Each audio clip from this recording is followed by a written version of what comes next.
Thank you అధ్యక్ష.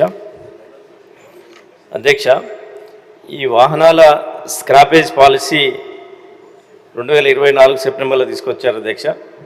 వచ్చిన తర్వాత ఇప్పటివరకు ప్రజలకి ఏ విధంగా కూడా అవేర్నెస్ కానీ అది తీసుకురాలేదు అధ్యక్ష. దాని మీద అవేర్నెస్ తీసుకొచ్చే కార్యక్రమాలు తీసుకోవాలని మీ ద్వారా మంత్రి గారిని కోరుతున్నా అధ్యక్ష.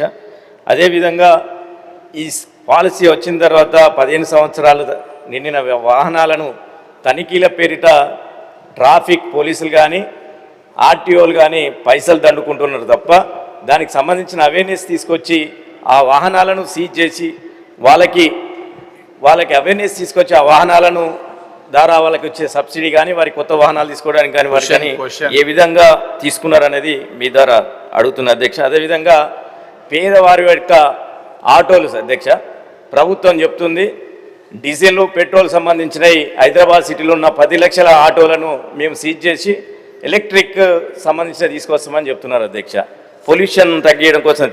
మరి అదేవిధంగా ధనికులు తిరుగుతున్న ఆ కార్లు అధ్యక్ష, అదే అడుగుతున్నాయి కార్లు, పెట్రోల్ డీజిల్ కార్లను వాటిని సిటీలో కూడా వాటి వల్ల కూడా ఎక్కువ కార్లు 20 లక్షల కార్ల పైన ఉంటాయి కాబట్టి ఆ కార్ల పైన ఏమన్నా మీరు పొల్యూషన్ కోసం నిర్ణయం తీసుకున్నారా? వాటిని కూడా ఎలక్ట్రిక్ తీసుకొచ్చి వాటిని కూడా బ్యాన్ చేసే అవకాశం ఏముందని మీ ద్వారా మంత్రి గారిని అడుగుతున్నారు.